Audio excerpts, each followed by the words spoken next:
আজি আমাৰ পতাকা উত্তোলন হল চিৰাং জিলা দেশী জনগোষ্ঠীয় মঞ্চ, যুৱ মঞ্চ আৰু যুৱ ছাত্ৰ মঞ্চ আৰু দেশী সাহিত্য সভাৰ যে আমাৰ তৃতীয় দ্বিবাৰ্ষিক অধিৱেশন, এই অধিৱেশনৰ পতাকা উত্তোলন আমি এতিয়া সম্পন্ন কৰিলোঁ। আমাৰ প্ৰথম দিনৰ কাৰ্যসূচী আছিল, এটা আমাৰ সম্পন্ন হ'ল।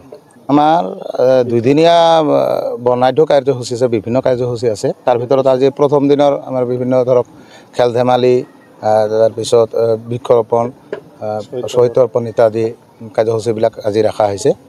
আৰু অহাকালি যিটো কাৰ্যসূচী আছে, অহাকালিৰ ভিতৰত আমাৰ মূল কাৰ্যসূচী হ'ল আমাৰ কি আছে সাংস্কৃতিক শোভাযাত্ৰা, বাৰেবৰণীয়া সাংস্কৃতিক শোভাযাত্ৰা হ'ব। আৰু আবেলি দুপৰীয়া 1টা বজাৰ পৰা আমাৰ মুকলি সভা হ'ব। চাওক, আমি দেশী মানুহখিনি আমাৰ বিশেষকৈ আমাৰ এইটো অবিভক্ত গোৱালপাৰা জিলাৰ চিৰাং এটা অংশ।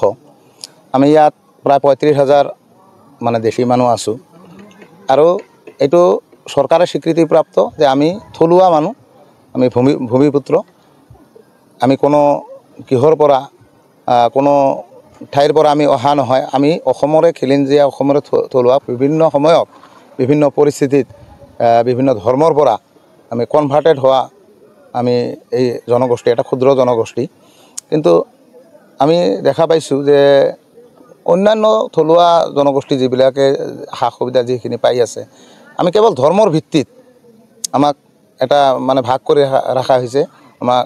কিন্তু ইতিমধ্যে ধৰক চৰকাৰে স্বীকৃতি দিছে, গতিকে আমি এইটো দাবী কৰোঁ চৰকাৰৰ ওচৰত যে অন্যান্য থলুৱা যিবিলাক জনগোষ্ঠী আছে তাৰ লগত আমাক সমমৰ্যাদা দিয়ক।